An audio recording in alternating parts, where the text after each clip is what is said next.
I have a bad habit of writing funny songs at home and then playing them for my friends and whatnot. And I wrote this song because like my house usually turns into the island of misfit toys right around Christmas when no one either has family to go to or they are trying to avoid their family at all costs. So I'm like a safe house really for the CIA. And they come over and they invariably start bitching about Christmas.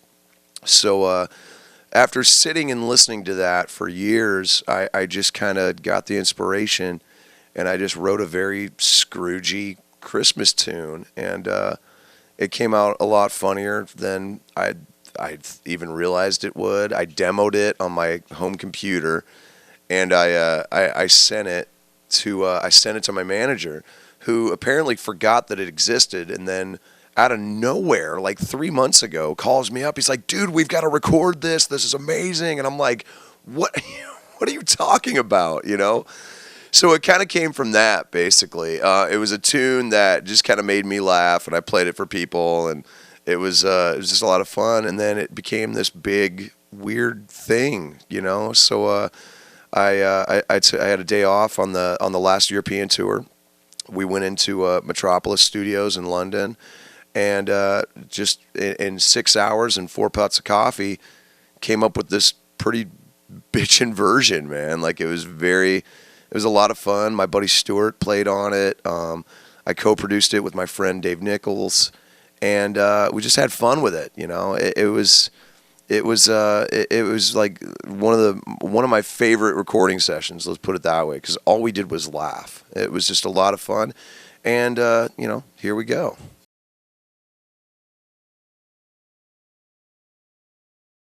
Lighten up, Francis. Please wear a helmet. Get a cup. I don't care what you have to do. Lighten up. God.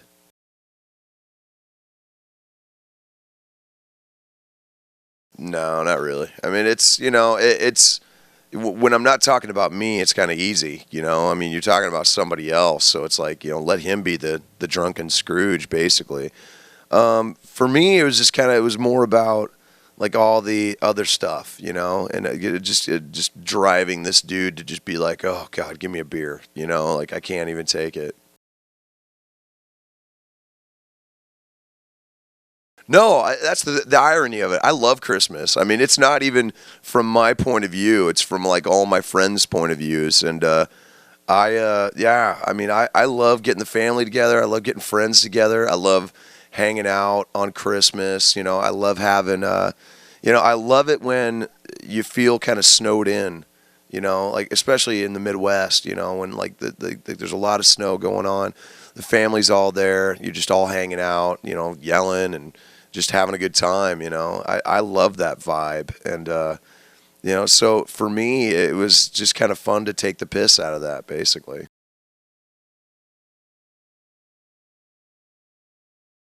A lot of my Christmases were weird, like, I mean, the best Christmases I had were with my grandma, really. And, it was weird. I mean, shit, half the time she didn't even have a tree, she had this like little ceramic tree that she would put in her living room, and then we would just pile all the presents under that. Like it was literally smaller than this lamp. Let's put it that way. Um, but it was cool, man. And then there was some dark periods. Um, oh yeah, I remember some Christmases where it was just bad. Yeah, without getting into it. I mean, it had to do with the people we were living with, and just the certain psychoses that went along with it. But honestly, when I got older, that's when Christmas became fun again. That's when me and my friends started getting together and having dysfunctional Christmas, basically, where it was like it was a lot like I said, people who had nowhere to go. We would all just get together, wherever we were living, and just we were family then, and it became fun again, and I tried to kind of take that spirit and continue it over, and I'm the guy who loves going out and getting gifts for everyone, you know, and the weirder the better too, you know. Like I'm pretty famous for getting the most obscure gifts possible and giving them to people who just laugh their ass off when they open it, you know.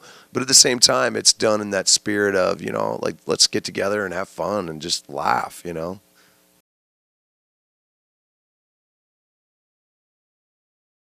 No, not really. I mean, it's, you know, it's when I'm not talking about me, it's kind of easy, you know. I mean, you're talking about somebody else, so it's like, you know, let him be the drunken Scrooge, basically. For me, it was just kind of, it was more about like all the other stuff, you know, and it just driving this dude to just be like, oh God, give me a beer, you know, like I can't even take it.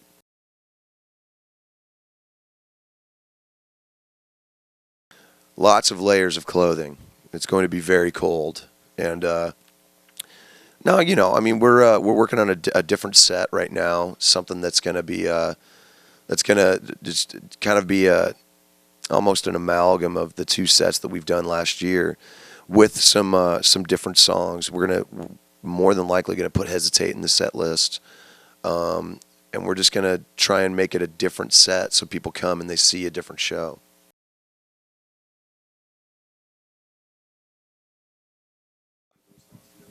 You know, I've talked to a couple of the guys. You know, me and Matt talked a little bit. Um, you know, I reached out to Zachy when I heard about Rev's death. You know, just to let him know that, you know, he was in our thoughts, and you know, those guys reached out to me when Paul passed.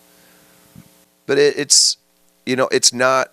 I don't want it to come off like we treat it like the elephant in the room. But it's almost like it's almost like you're too much in the moment to dwell. Basically, you know. I mean, when we're out on the road, we're just trying to be as positive as possible for each other, and you know, encourage them to have a good time, because then when they have a good time, the audience has a good time. And it's still, you know, even a year is still very fresh, man. So for me, it's just about showing support, you know. I mean, and people can say it's a guy thing or whatever, but you know, just knowing that your buddies are there for you sometimes is just as poignant and powerful as sitting down and talking about it. You know, there'll be time. There'll be time to talk about it. It's about embracing the moment and just living for the memory and living for the celebration of that life.